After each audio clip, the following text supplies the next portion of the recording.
വിശുദ്ധ യോഹന്നാൻ്റെ സുവിശേഷം 2-ാം അധ്യായം 1 മുതൽ 11 വരെയുള്ള വാക്യങ്ങൾ. വലിയ നോയമ്പുകാലം ഉപവാസത്തിൻ്റെയും പ്രാർത്ഥനയുടെയും പരിത്യാഗത്തിൻ്റെയും അവസരമാണ്.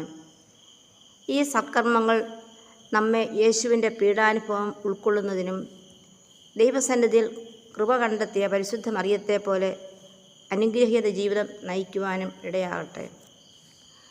വലിയ നോയമ്പിൻ്റെ പ്രത്യേകതയാണ് അനുരജ്ഞ കൂദാശ.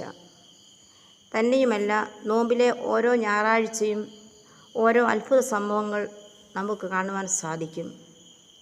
നോമ്പ് ആരംഭിക്കുന്ന ഇന്നേ ദിവസത്തിൻ്റെ പ്രത്യേകത കാനായിലെ കല്യാണമാണ്. യേശു ആദ്യ ശിഷ്യന്മാരെ കണ്ടതിനു ശേഷം 3-ാം ദിവസം ഗലീലയായിലെ കാനായിൽ ഒരു വിവാഹ വിരുന്നിൽ സംബന്ധിച്ചു. യേശുവിൻ്റെ അമ്മയും അവിടെ ഉണ്ടായിരുന്നു. യേശുവും ശിഷ്യന്മാരും വിരുന്നിൽ ക്ഷണിക്കപ്പെട്ടിരുന്നു.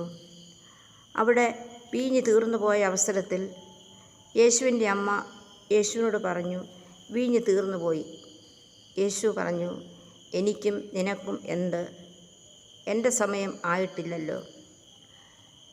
പരിശുദ്ധയമ്മ പരിചാരകരോട് പറഞ്ഞു, അവൻ പറയുന്നത് പോലെ ചെയ്യുക. യഹൂദരുടെ ശുദ്ധീകരണത്തിനുള്ള 6 കൽഭരണികൾ അവിടെ ഉണ്ടായിരുന്നു. യേശു പറഞ്ഞു, ആ കൽഭരണികളിൽ വെള്ളം നിറയ്ക്കുവിൻ.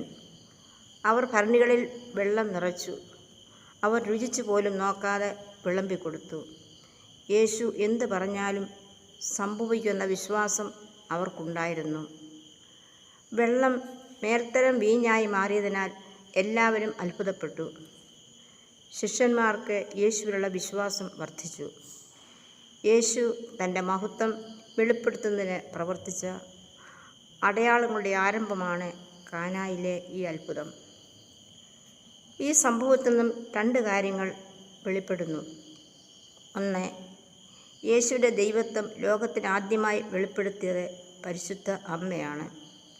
2, പരിശുദ്ധ അമ്മയുടെ സന്ദർഭോചിതമായ പ്രവൃത്തി കുടുംബാന്തരീക്ഷത്തെ സന്തോഷിപ്പിച്ചു.